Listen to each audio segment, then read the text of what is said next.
Қыздар сәлем, каналға қош келдіңіздер. Біз бүгін баклажанды по-грузински, грузиндерше дайындайтын боламыз. Өте дәмді. Бұл қыстың күні көбінесе картошкамен, барлық тамақпен келе береді. Ол тіпті қиындығы жоқ. Мінекей, баклажан керек. Бұл жерде 3 килограмм баклажан, қыздар. Бір порция 1,5 килограмм болу керек. Мен 2 порцияны бірден жасайын деп жатырмын, пока 2 порция. Оған мінекей 1 килограмм помидор, 3 килограмм баклажан, 1 килограмм помидор, содан кейін мінекей перец, бұрыш, тәтті бұрыш, 1 ашты бұрыш, зелендерден мінекей петрушка және кинза, сұйық май, уксус 9%, сонымен бірге қант, тұз, чеснок, бұрыш, қара бұрыш, ұнтақ бұрыш, паприка, кориандр. Мінекей қыздар, қай нәрсе қаншадан қосылатынын барлығын описанияға жазып кететін боламын. Сол жерден көрсеңіздер болады. Сондай дәмді қыздар, өте дәмді, шын айтам.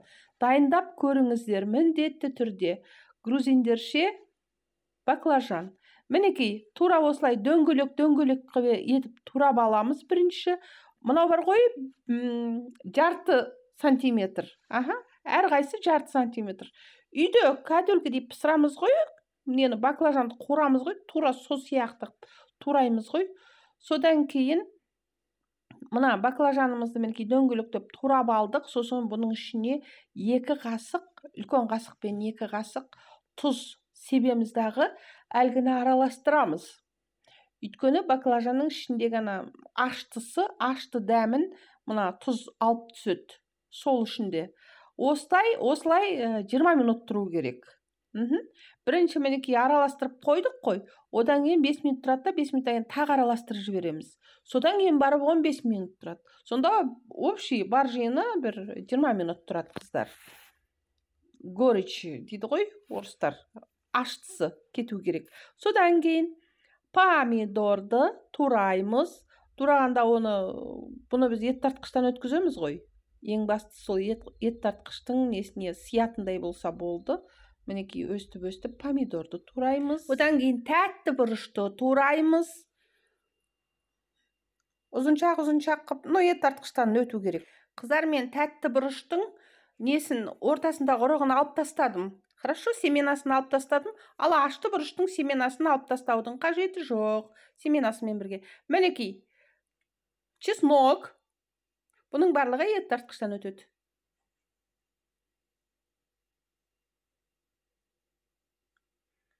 Зелень. Петрушка мен мына кинзаны керемет жақсы көрем. Есі керемет енді. Екеуі араласқанда керемет әйбат иіс шығады. Мінекей. Қыздар, әрбір зеленнен 100 граммнан болсын. Петрушка 100 грамм, кинза 100 грамм. Солай болсын. Бір порция болған кезде 50 граммнан болушы еді. Менде 2 порция ғой. Мінекей, менің баклажанымда негізі суы шықты. Енді бұны тура осылай сығамыз. Суынан ажыратып аламыз. Менде қыздар, бұл бар ғой, жарты сағаттай тұрып қалды. Түсіру барысында телефонмен сөйлесіп қалдым да, жарты сағаттай тұрып қалды. Тұзы кішкене аштылау болып кетеді ау деймін. Мінекей, енді бұның бәрін ет тартқыштан осылай өткіземіз. Мінекей. Ой, иісі қалай күшті. Барлығын өткіздік ет тартқыштан.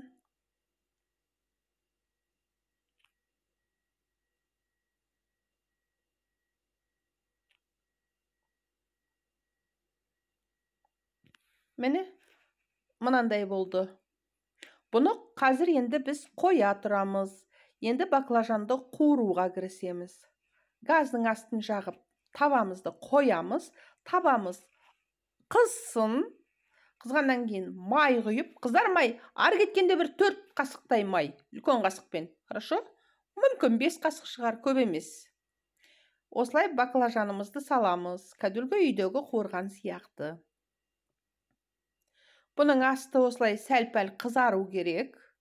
Аст үсті пісу керек қой енді қуырылып. Тек мына ең қиыны ұзақ уақыт алатыны осы қуырылуы ұзақ уақыт алады. Бұндай жерде қыздар 2-3 сковородкамен істесеңіздер, сол дұрыс болады. Мінекей мынандай болып қуырылады. Үйдегіндей. Менің жақсы көретін табам жалғыз өзі ұзақ уақыт қуыратын болғандықтан енемнен қалған советский кастрюль көмекке келді. Әйтпесе жалғыз өзіне қыздар қиын болады. Сондықтан да мінекей осы екі жақтап, әйтеуір осы кастрюльмен таба екеуі екі жақтап бір 3 килограмм баклажанды 25 минуттың ішінде зыңғып қуырып берді. Мінекей біздің баклажанымыз дайын болды. Енді біз самый главный нәрсеге қараңыздар, қыздар. Жаңағы заправкаға не қосамыз? Жаңағы заправкамызға біз қосамыз 2 қасық қарабұрыш, ұнтақ қарабұрыш қостық. Паприка 2 қасық, барлығы шай қасық қыздар. 2 шай қасық паприка қостық. Описаниеда барлығы болады. Кориандр 2 қасық шай қасықпен. Мынау қант, үлкен қасықпен 4 қасық қант қостық қыздар. Ал тұзды қыздар, кішкентай қасықпен 2 қасық қосуым керек болатын. Бағана айттым ғой, менің баклажаным кішкене аштылау болып кетті тұзы. Сондықтан мен 1 қасық тұз қостым қыздар. Енді осыны жақсылап тұрып араластырамыз. Әдемілеп тұрып араластырып. Ой, иісі қалай күшті қыздар осының. Мінекей мынандай болып шықты. Енді мына қазанымызды қыздырып, қазанымыз қызған кезде мына заправкамызды соған саламыз. Қыздар, мына заправка қоспалар ақырын мінекей қайнап бастаған кезде бір рет араластырып жібереміз дағы, қақпағын жауып тастаймыз. Тура 2 минутқа. Бұрқылдап тұрып қайнайды 2 минут. Мінекей 2 минут өтті, өстіп бұрқылдап қайнап жатқан кезде аламыздағы бағанағы қуырған баклажанымызды саламыз. Толық барлығын салып болғаннан кейін аст үстіне араластырамыз. Жаңағы баклажанды мына қоспаларымызға батырамыз. Жақсылап тұрып араластырамыз. Барлығын осы батырғаннан кейін қайнасын деп бетін жабамыз. Қайнағаннан кейін 2 минут қайнау керек бұл. Қайнап бастаған кезде уже 2 минут қайнатасыздар. Әбден 2 минут қайнап болғаннан кейін 100 грамм уксус, 9% уксусты құямыз. Сосын араластырып жіберіп,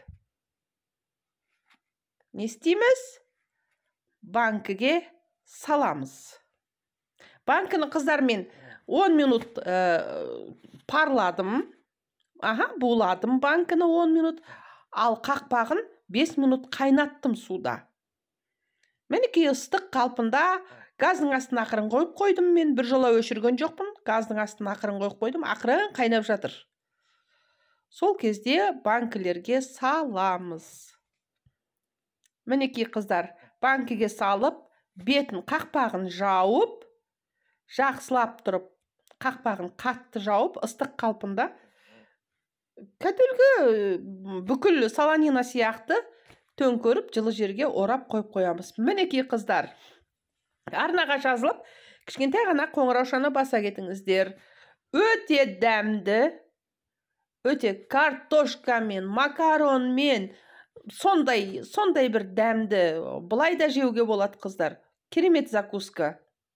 Астарыңыз дәмді болсын. Пока!